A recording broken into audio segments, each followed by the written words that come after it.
Dr. S Vincent, who has been a very good friend to Antonym, and he has been translating for a really long time, for over 3 decades now, I believe.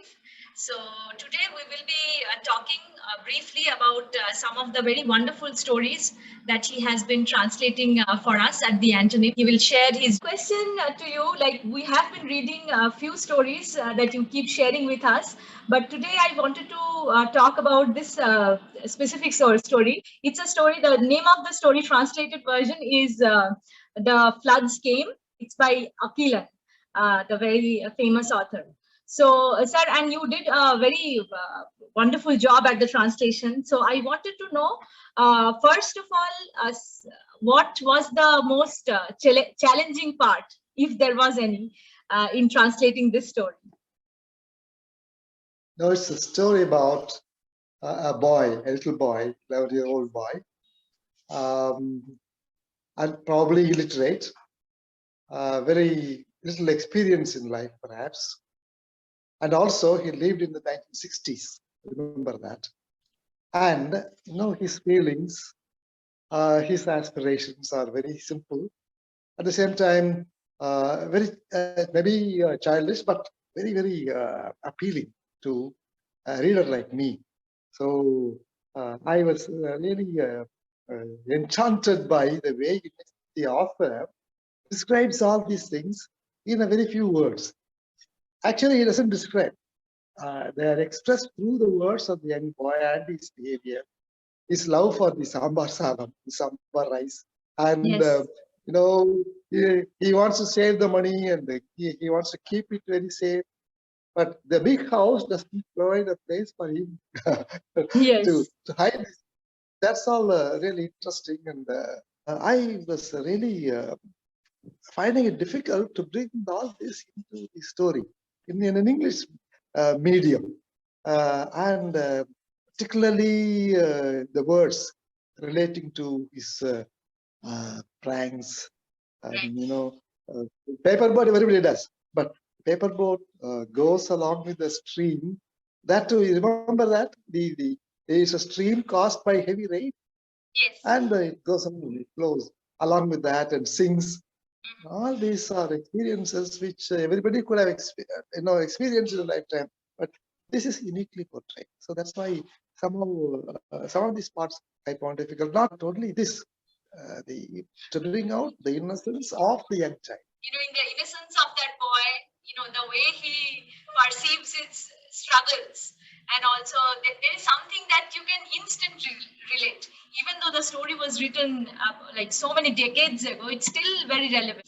So, I'll just take a little step back and ask you, so what is your motivation behind taking up translation, which is such a, it's a task that where you practice invisibility, I say. I used to translate a lot of things for some journals, But one day, one of the publishers he asked me whether I could translate Freud. It's not actually Freud's work; it's about Freud's philosophy. And I know some psychology, but not enough to translate such a voluminous work. It's a very big work. So I took it up, and it came out very well. I started doing other things like one collection of short stories written by a tea stall owner, but he's also a journalist. So he owned a tea stall somewhere in a village. It's called the Kumaranandan. So I translated the stories, mostly psychological fiction, and like that it went on. Then short stories, I started translating short stories.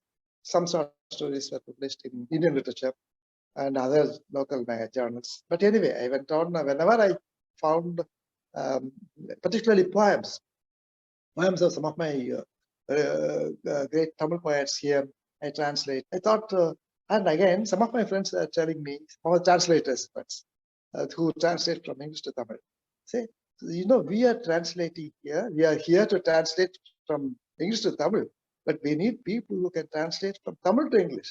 So why don't you do that? So I started doing it. Sometimes very easy, sometimes very difficult. As I would have noticed, some of the stories I wanted to do it in the manner in which the story runs, but it is unidiomatic. But sometimes it was a challenge. Friends, what I do is, if I like something, I immediately translate. Read something, translate. So whichever I used to tell them, whichever touches my heart, yes, or sometimes the mind, I immediately do it. And again, nobody should forget that it's a translated work. So, do you see that? It is there. It's a translated work. It's not mine.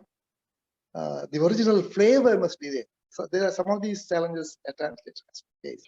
We look forward to hearing and reading more of your work in the coming days with Antonym. And please be with us, keep chatting and sharing your journey as a translator. It's always wonderful to hear, because every person has their different stories, why they translate and what they translate. So it is wonderful to talk to you today, sir.